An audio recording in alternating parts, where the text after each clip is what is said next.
Olá, vamos trabalhar mais um ponto da administração pública. Vamos trabalhar os artigos que falam especificamente dos servidores públicos, ou melhor, dos servidores públicos civis, tá? Vamos lá, compartilhar a tela com você logo. Aqui a gente vai ter a maior parte de mudanças vindas da emenda 103, que é a emenda da reforma da Previdência, tá bom? Então, vamos lá. Artigo 39, eu já trago aqui... Na verdade, esses artigos, né, eles sofreram várias alterações. E aí eu vou trazer para você, para começar, o artigo 39 com as duas versões dele, uma suspensa através de uma ADI, né? A União, artigo 39, caput, a União, Estados, Distrito Federal e municípios instituirão, no âmbito de sua competência, regime jurídico único e planos de carreira para servidores da administração pública direta e indireta, das autarquias e das fundações públicas. Esse é o artigo 39, o texto original, tá bom? Esse é o texto original. Aí veio a emenda 19, que trouxe várias alterações para a administração pública, e ela alterou o caput do artigo 39, dizendo o seguinte: a União, Estado, DF e municípios instituirão conselhos de política de administração e remuneração de pessoal, integrado por servidores designados pelos respectivos poderes. Essa redação dada pela emenda 98 está suspensa na ADI, tá? Eu gosto de usar ADI, mas às vezes se encontra como ADIM, né? Ação direta de inconstitucionalidade, tanto faz, 21.35.4, tá? E o plenário deferiu a medida cautelar, fiz uma observação aqui, para suspender com efeito ex nunc a eficácia do caput do artigo 39 com redação dada pela emenda 19 de 98. Então, este aqui não está valendo, tá? Só o que está valendo é o 39. Tem livro, tem edição de Constituição de algumas editoras que trazem os dois. Então, o que está valendo é o texto original. Parágrafo 1º do 39. A fixação de padrões de vencimentos e demais componentes do sistema remuneratório observará a natureza, o grau de responsabilidade e a complexidade dos cargos componentes da carreira pública. A gente está falando de servidor público agora, tá? Não é da administração pública disposições gerais, é do servidor público. Requisitos para a investidura do cargo e peculiaridade do cargo. Súmula vinculante 37. Não cabe ao Poder Judiciário, que não tem função legislativa, aumentar vencimentos de servidores públicos sob o fundamento da isonomia. Não que não exista isonomia, ela é prevista no artigo 37, a gente já viu no bloco anterior, mas não cabe ao Poder Judiciário estabelecer vencimentos, aumentar vencimentos, tá? Súmula vinculante número 4. Salvo nos casos previstos na Constituição, o salário mínimo não pode ser usado como indexador de base de cálculo de vantagem de servidor público ou de empregado, nem ser substituído por decisão judicial. A remuneração do servidor, ela é aprovada por lei específica, tá bom? Parágrafo 2º e 3º. A União, os Estados e o Distrito Federal manterão escolas de governo, isso aqui é princípio da eficiência, tá?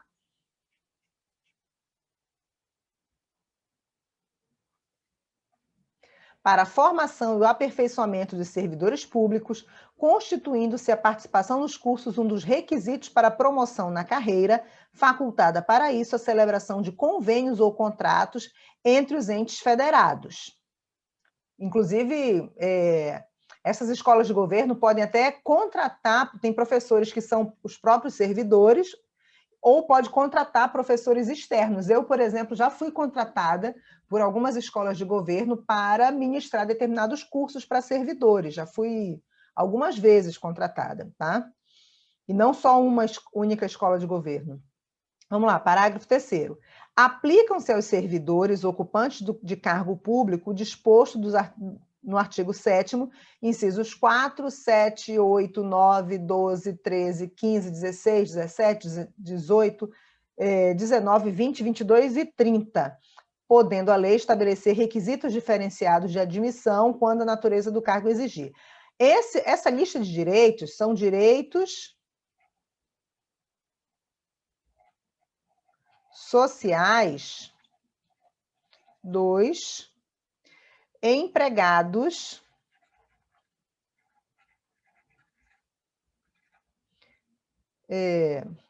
privados, vou colocar assim, e públicos, tá? Que são regidos pela CLT. E esses direitos listados, eles são estendidos também aos servidores públicos. Na verdade, no artigo 7º, a gente vai dizer que é direito dos trabalhadores, né? Trabalhadores urbanos,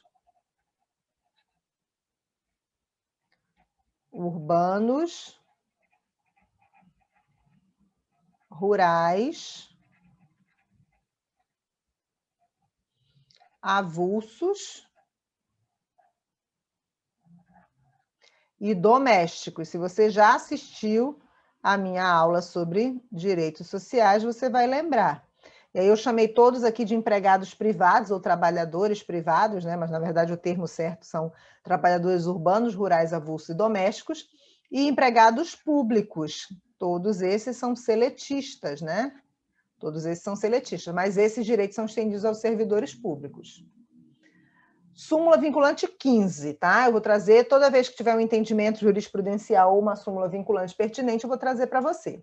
O cálculo de gratificação e outras vantagens do servidor público não incide sobre o abono utilizado para se atingir o salário mínimo, ok? Existem cargos, tipo o cargo de gari, pessoal de limpeza urbana, limpeza pública. Às vezes o salário dele, o salário base, não atinge o salário mínimo. O que acontece? O salário mínimo sofre aumento, em tese, todo ano, ok? Só que o salário base do trabalhador, do servidor público, ele é aumentado por lei específica. Então, às vezes, ele fica defasado em relação ao salário mínimo. Então, o que vai acontecer? Ele vai receber, como ninguém pode receber menos que o salário mínimo, ele recebe um abono para atingir o salário mínimo. Então, quando ele vai ter uma gratificação ou alguma vantagem, não é calculado em cima do salário base. É isso que essa súmula vinculante quer dizer. Essa gratificação, essa outra vantagem, é calculada em cima do salário base, e não do salário base, que está defasado, mais o abono, que é acrescentado para que ele não ganhe menos que o salário mínimo, tá bom? Súmula vinculante 16. O artigo 7º, inciso 4, e o 39, parágrafo 3º, com redação da emenda 19, da Constituição, refere-se ao total da remuneração percebida pelo servidor público. Quando a gente fala, por exemplo, do 7º 4, é o que fala sobre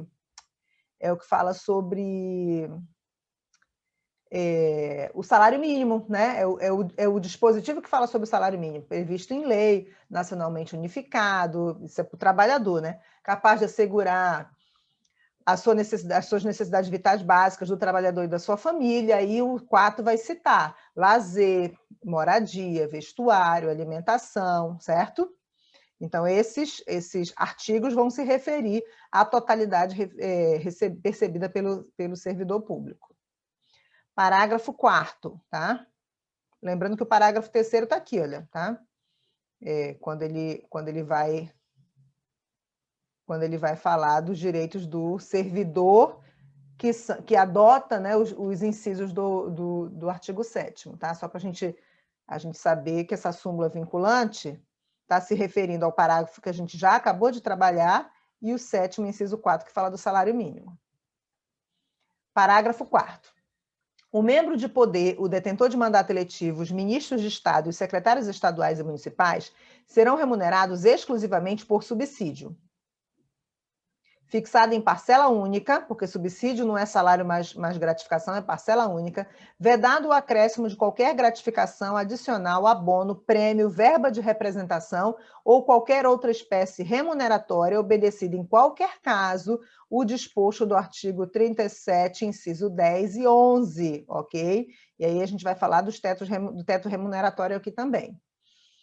Além desses aqui, o artigo 144, parágrafo 9º, vai estender o subsídio para os servidores policiais, tá bom?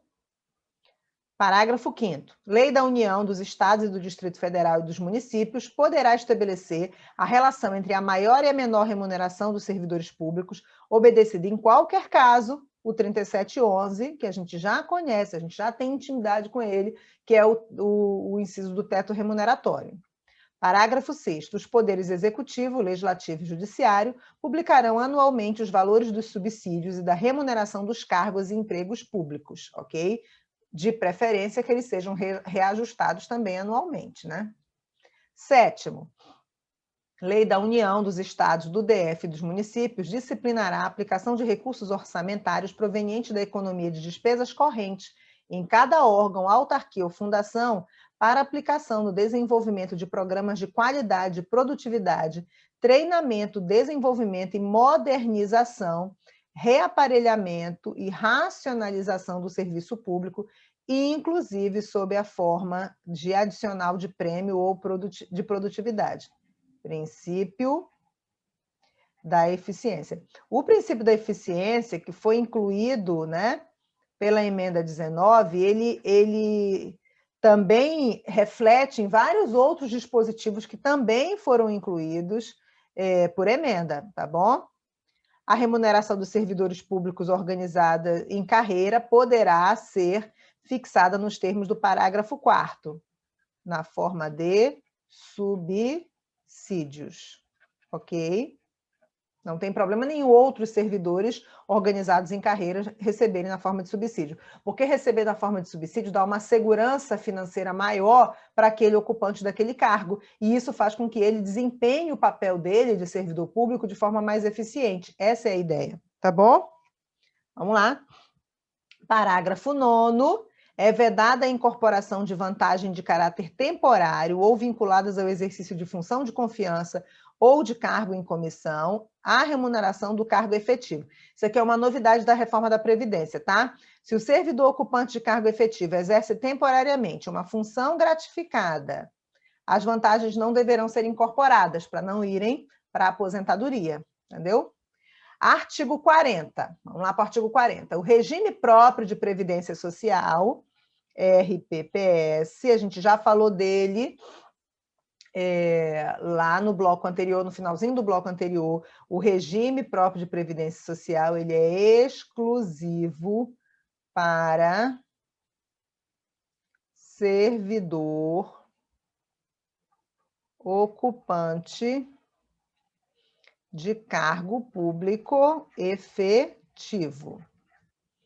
O regime próprio de previdência social dos servidores titulares de cargo efetivo terá caráter contributivo e solidário, mediante contribuição do respectivo ente federativo, dos servidores ativos, dos aposentados e dos pensionistas, observados critérios que preservem o equilíbrio financeiro e atuarial. O artigo 40 foi o que mais sofreu a alteração com a emenda 103, que é a emenda da reforma da Previdência, tá bom? Aqui eu repito para você os regimes básicos de previdência, só que de maneira mais organizada. Regimes básicos de previdência social. Regime próprio de previdência social, ele tem caráter contributivo, filiação obrigatória, é para os servidores ocupantes de cargo público de provimento efetivo, e tem um regime único para cada ente federativo. Então, tem um RPPS. No âmbito da União, tem um RPPS no âmbito de cada estado, tem um RPPS no DF, no Distrito Federal, e tem um RPPS em cada município, em tese, né? E tem município que ainda não tem o seu RPPS, mas aí isso é um estudo mais aprofundado que não caberia aqui. Já o regime geral de previdência social, ele também tem caráter contributivo, porque todo regime básico tem caráter contributivo, também tem filiação obrigatória, mas quem é o público-alvo? Todos os demais que exercem atividade remunerada, e existe um único regime para todos, todo mundo, que é administrado pelo INSS, Instituto Nacional de Seguridade Social. Então, o artigo 40 vai dizer que o RPPS, que é dos servidores efetivos, é de caráter contributivo e solidário, mediante contribuição do ente federativo respectivo, dos servidores ativos, pensionistas e aposentados, e que busca preservar o equilíbrio financeiro e atuarial.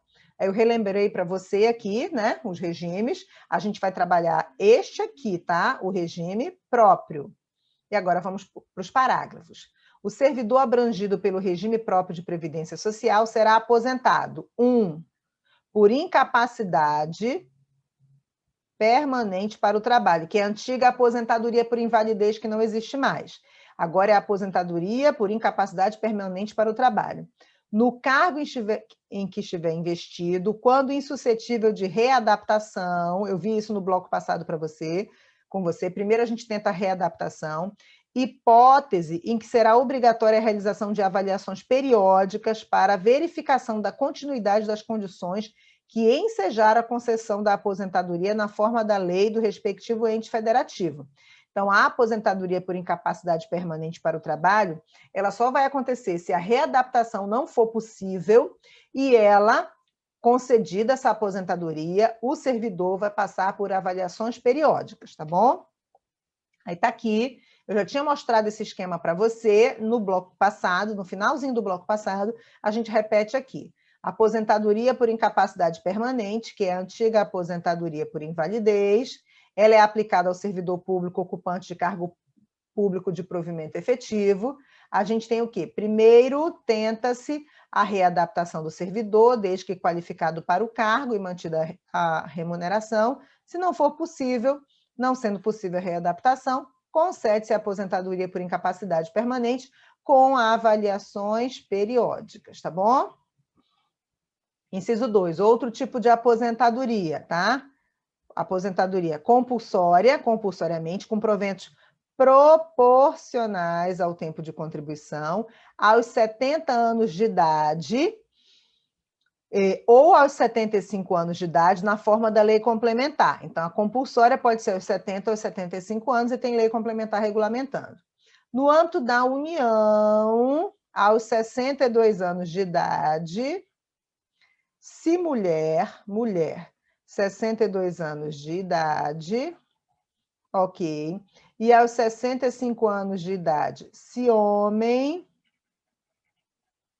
ok, e no âmbito dos estados, do DF e dos municípios, na idade mínima estabelecida mediante emendas respectivas constituições, isso aqui é na União, né?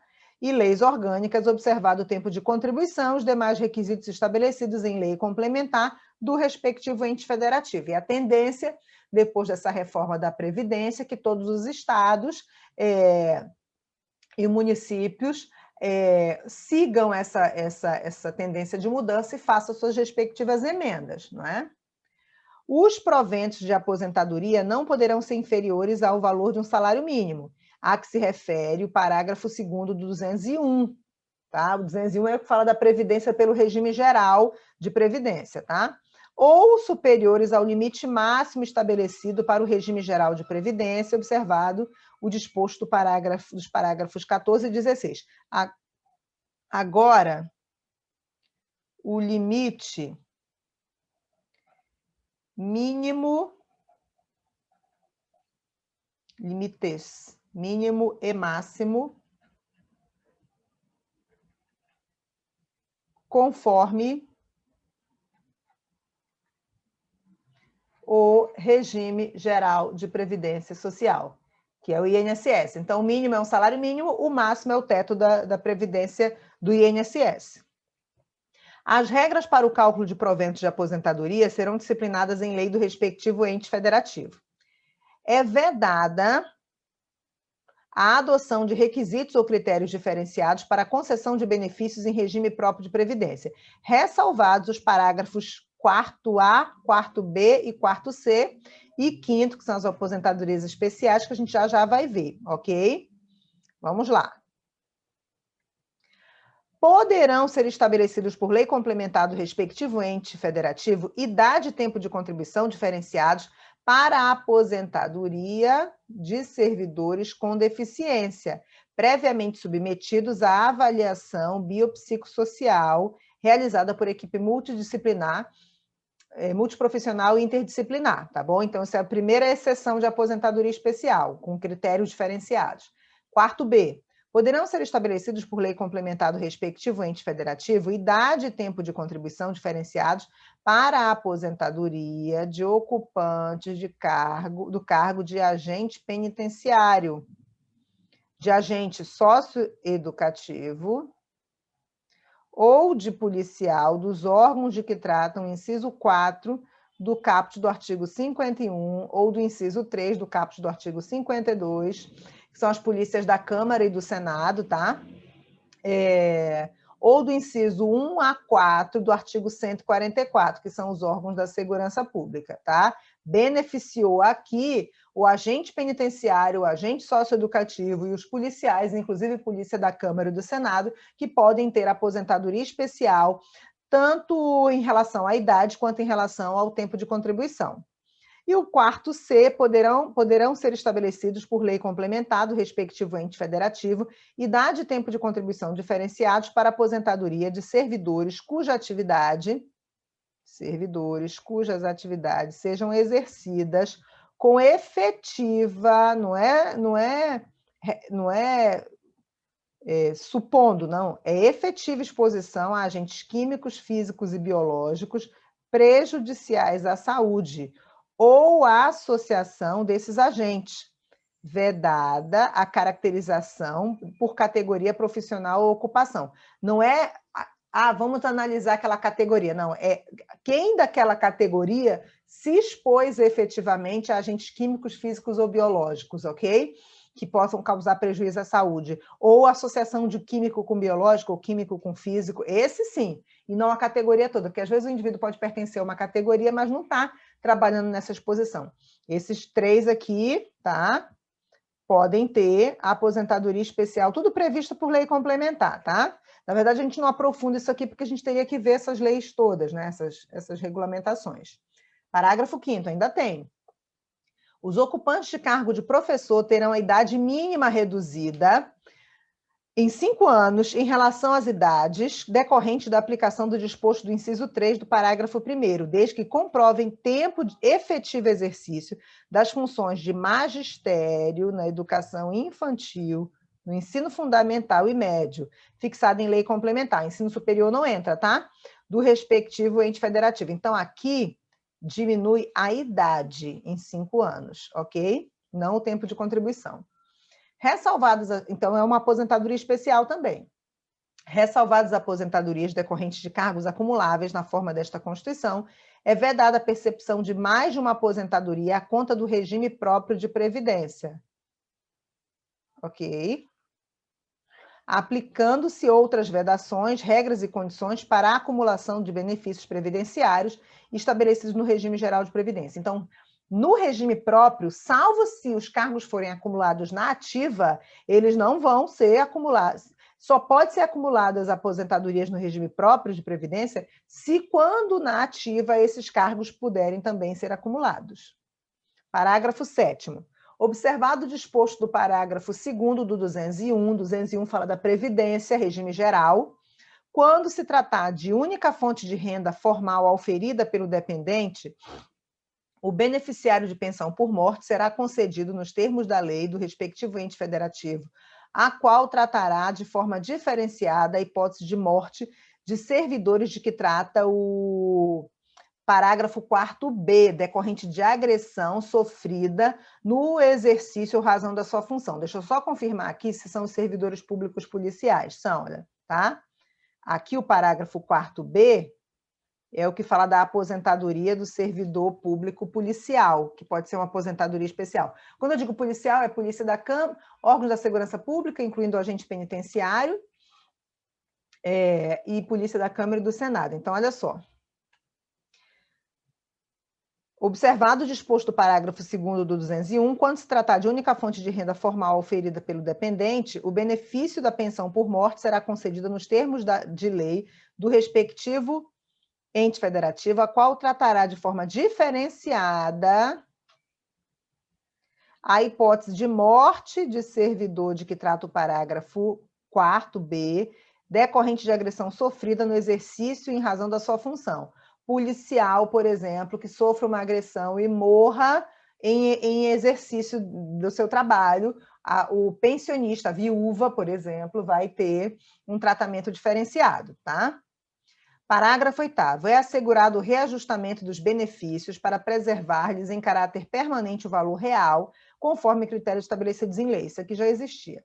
Parágrafo 9º. Mas isso que eu estou vendo para vocês, essas aposentadorias especiais para policial, daqui da viúva, do policial, isso tudo é novidade da reforma da Previdência, tá? Parágrafo 9º. O tempo de contribuição federal, estadual, distrital ou municipal será contado para fins de aposentadoria, observado o disposto dos parágrafos 9º e 9A do artigo 201. 201, ele fala do regime geral de previdência, tá? E o tempo de serviço será contado para fins de disponibilidade. Tempo de serviço é para disponibilidade, tempo de contribuição é para aposentadoria. Aí você soma os seus tempos de contribuição federal, estadual, distrital e municipal, se você teve vários cargos, e você também vai trazer para o serviço público, na hora de se aposentar, o tempo de contribuição que você teve para o regime geral. 10º. A lei não poderá estabelecer qualquer forma de contagem de tempo de contribuição fictício. O tempo de contribuição tem que ser real, contribuindo mesmo. Aplica-se o limite fixado no artigo 3711, a soma total de proventos da inatividade. 3711 é aquele do teto remuneratório, tá?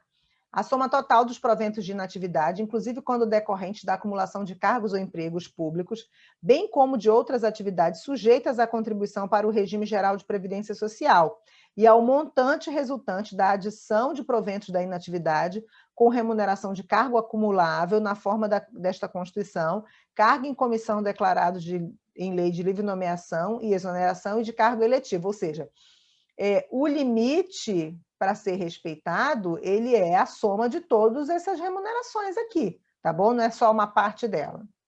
Além do disposto neste artigo, serão observados em regime próprio de previdência, no que couber, os requisitos e critérios fixados para o regime geral de previdência. Hoje, o regime geral de previdência é utilizado muito mais como referência para a aposentadoria dos servidores em relação ao que ele era antes da reforma da Previdência. Hoje, eles estão bem mais equiparados, tá? Parágrafo 3º. Aplica-se ao agente público ocupante exclusivamente de cargo em comissão, declarado em lei de livre nomeação e exoneração, de outro cargo temporário, inclusive mandato eletivo ou emprego público, o regime geral de previdência social. Isso aqui não é novidade, não. Isso aqui a gente até já sabia. Isso aqui eu até coloquei na tabela. Quem é que pertence ao regime próprio de previdência social? Servidor ocupante de cargo público efetivo. Todos os outros trabalhadores, todos os outros que exercem atividade remunerada, inclusive o ocupante de mandato público eletivo, vão se aposentar pelo regime geral de previdência, vão se aposentar pelo INSS, tá? Parágrafo 14. A União, os Estados, o Distrito Federal e os municípios instituirão, por lei de iniciativa do respectivo Poder Executivo, regime de previdência complementar. Então, além do regime básico, pode ser instituído o regime de previdência complementar para servidores públicos ocupantes de cargo efetivo, observado o limite máximo dos benefícios do regime geral de previdência social, então tem um teto também, para o valor da aposentadoria e das pensões em regime próprio de previdência, ressalvado o parágrafo 16. Vamos lá, chegar no parágrafo 16. Só que o regime de previdência complementar, ele é facultativo, ok? Enquanto que o regime básico é obrigatório, o regime de previdência complementar é facultativo, você não é obrigado a pertencer. O regime de previdência complementar, de que trata o parágrafo 14, oferecerá plano de benefício somente na modalidade de contribuição definida. Observará o disposto do artigo 202, que fala de previdência também, lá na parte da ordem social, e será efetivado por intermédio de entidade fechada de previdência privada complementar, ou entidade aberta de previdência complementar. Quando a gente fala de previdência complementar, tem dois tipos, a aberta e a fechada. A fechada é só para um grupo, e a aberta, qualquer pessoa pode pertencer, pode contratar, inclusive quem não seja daquele grupo, né, daquela empresa. Somente mediante sua prévia e expressa opção, porque é facultativo, né? O disposto dos parágrafos 14 e 15 poderá ser aplicado ao servidor que tiver ingressado no serviço público até a data de publicação do ato de instituição do correspondente regime de previdência complementar, porque o regime de previdência complementar é facultativo. Todos os valores de remuneração considerados para o cálculo de benefício previsto no parágrafo 3º serão devidamente atualizados na forma da lei. Parágrafo 18. Incidirá a contribuição sobre os proventos de aposentadoria e pensões concedidos pelo regime de que trata este artigo que superem o limite máximo estabelecido para os benefícios do regime geral de previdência social, de que trata o 201, com percentual igual ao estabelecido para os servidores titulares de cargos efetivos. Seguinte, quem recebe aposentadoria ou pensão acima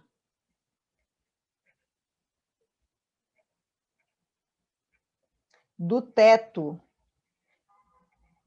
do RGPS, o cara aqui é aposentado ou pensionista do regime próprio de previdência. Ele é um servidor efetivo aposentado ou é uma viúva do servidor efetivo aposentado. Tá? Uma viúva de um auditor da Receita. A viúva do auditor da Receita ganha mais do que o teto, como pensão, ganha mais do que o teto do RGPS. Então, ela vai contribuir com aquilo que excede. Eu, por exemplo, eu sou viúva de alguém que contribuiu para o INSS, tá? Eu, Karina, sou viúva de alguém que contribuiu para o INSS. Então, eu recebo pensão por morte, ok? Só que eu recebo o teto do RGPS, porque eu recebo pensão por morte do INSS. Então, o INSS tem um teto. Eu não vou ganhar 10 mil, a não ser que o teto seja 10 mil. Só que a viúva de um auditor da Receita, ela vai receber mais do que o teto do RGPS, porque ela é viúva pelo RPPS, porque o marido dela era servidor efetivo. O meu marido era empregado de uma empresa privada. Então, eu, como viúva, só recebo o teto. Ela recebe mais que o teto, mas ela contribui com aquilo que excede ao teto. Eu não contribuo, porque eu tenho um limite.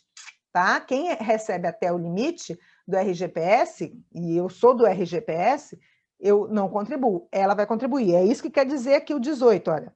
Incidirá a contribuição sobre proventos de aposentadoria e pensões concedidos pelo regime de que trata este artigo. Qual é o regime de que trata este artigo? RPPS. Tá?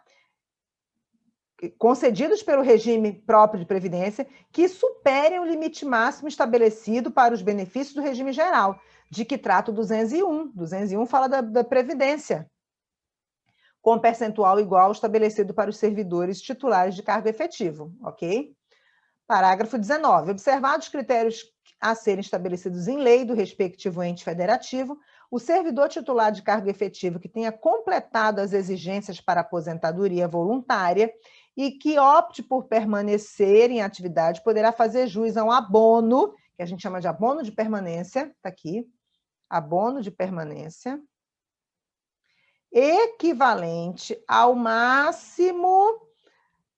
no máximo ao valor de sua contribuição previdenciária até completar a idade da aposentadoria compulsória, que ele vai ter que ser aposentado. Ele chegou nos critérios para se aposentar, mas não se aposentou. Então, ele para de contribuir. Ele recebe um abono de permanência. Na verdade, no contra-cheque, eu já vi contra-cheque de quem está nessa situação. Ele desconta o valor da contribuição e é devolvido o valor da contribuição. É como, tipo assim, entra e sai e entra de novo, entendeu? Na conta dele, como se fosse assim. Até a aposentadoria compulsória, porque na aposentadoria compulsória ele vai ter que se aposentar mesmo, tá bom? 20. É vedada a existência de mais de um regime próprio de previdência social e de mais de um órgão ou entidade gestora desse regime em cada ente federativo. O que eu disse para você? O RPPS tem um único em cada ente federativo. Isso eu já disse para você. Está numa tabelinha dessas que eu mostrei para você. Já o RGPS é um único para todos, no Brasil inteiro. Ok? Então, vamos lá no 20. É vedada a existência de mais de um RPPS e de mais de um órgão ou entidade gestora desse regime em cada ente federativo, abrangidos todos os poderes, órgãos e entidades autárquicas e fundacionais, que serão responsáveis pelo seu financiamento, observado critérios e parâmetros e a natureza jurídica definidos na lei complementar de que trata o parágrafo 22. Parágrafo 21 foi revogado, deixei aqui para você. O 22. Vedada a instituição de novos RGPS, né, regimes próprios, Lei Complementar Federal estabelecerá para os que já existem normas gerais de organização de funcionamento e de responsabilidade em sua gestão, dispondo, entre os outros aspectos, sobre requisitos para sua extinção e consequente migração para o regime geral de previdência. Como você não estuda direito previdenciário aqui, você só tem que memorizar essas regras, porque, por exemplo, essa situação de migração para o regime geral de previdência, do próprio para o geral, ela é bem complexa. A gente estuda isso em previdenciário. Eu já dei aula de previdenciário, mas eu não vou discorrer aqui, senão vai ficar muito desvio do assunto, tá? Porque se você olhar, essas alterações todas da reforma da Previdência, elas sempre mandam lei regulamentar, que aí é a legislação previdenciária, tá? Tanto do RGPS, quando for, quanto do RPPS, que é o caso aqui do artigo 40. Então, requisitos para a extinção do RGPS e consequente migração para o RGPS. Modelo de arrecadação, de aplicação e utilização dos recursos. Fiscalização pela União e controle externo e social. Definição do equilíbrio financeiro e atuarial. Condições para a instituição de fundo com finalidade previdenciária de que trata o 249 da Constituição e para a vinculação a ele de recursos provenientes de contribuições de bens, direitos e ativos de qualquer natureza. Mecanismos de equacionamento do déficit atuarial. Estruturação do órgão ou entidade gestora do regime, observados os princípios relacionados com a governança, controle interno e transparência. Condições e hipóteses para a responsabilização daqueles que desempenham atribuições relacionadas, direta ou indiretamente, com a gestão do regime, condições para adesão a consórcio público e parâmetros para apuração de base de cálculo e definição de alíquota de contribuições ordinárias e extraordinárias, ok? Artigo 41. Então, esse 40, ele teve um monte de alteração da reforma da Previdência, tá bom? E muitas delas, elas dependem ali da regulamentação, tá? O 41 não teve alteração nenhuma, o 41 é o que fala da estabilidade do servidor público.